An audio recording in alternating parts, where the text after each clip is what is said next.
Hey everyone, and welcome. Today we're diving into something that's super important, but honestly, doesn't get talked about nearly enough. And that's what happens after your root canal. Yeah, getting the root canal done is the first step, but making sure that tooth survives for the long haul, well, that's a whole other challenge. Okay, so you did it. You got through the root canal procedure, the nasty infection is gone, the pain is finally over, and you're probably thinking, whew, I'm all done. But here's the big question we're going to tackle today. Is that tooth, is it really, truly safe now? As you're about to find out, the answer is, well, it's a little more complicated than you might think.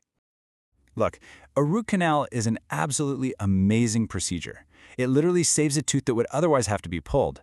But here's the thing you have to understand. In the process of saving it, the tooth is, well, it's fundamentally changed. It's saved, sure, but it's also been hollowed out, and that leaves it pretty vulnerable.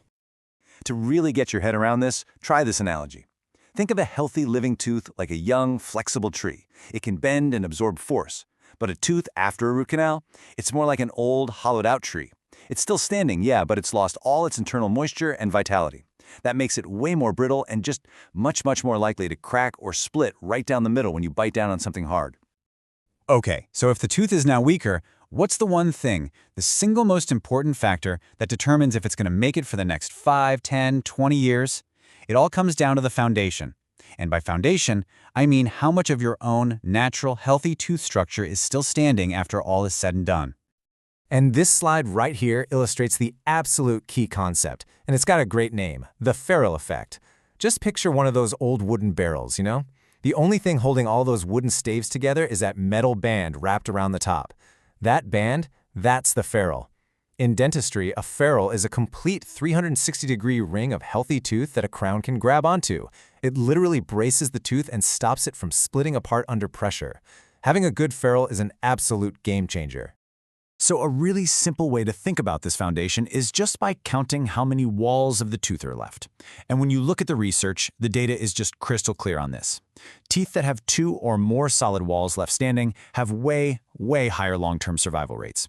But the second you drop down to just 1 wall, or even no walls, the chances of that tooth surviving long-term, they plummet. And if that wasn't clear enough, here's a hard number for you. A major study actually put a figure on it. They found that teeth with less than 30% of their original healthy tooth volume remaining had a much higher risk of just failing.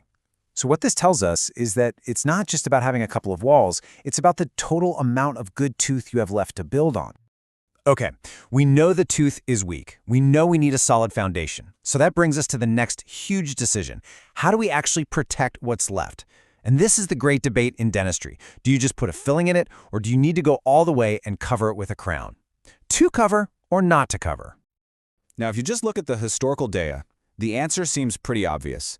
The research overwhelmingly shows that teeth restored without cuspal coverage, and that's just a fancy way of saying a crown that covers and protects the biting surfaces, those teeth have way worse long-term survival.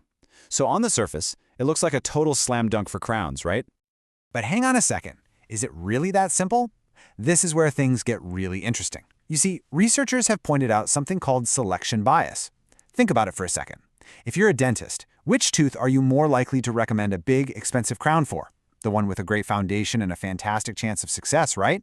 And for the tooth that's barely hanging on, you might just suggest a cheaper filling. So it's possible the crowns aren't the magic bullet, they're just being put on the better teeth to begin with. But you know what? Whether you get a crown or a filling, there is one thing that is absolutely non-negotiable, and that is timing. You are literally on a ticking clock. Once that root canal is finished, you've got a window, about 3 months, to get the final, permanent restoration put on.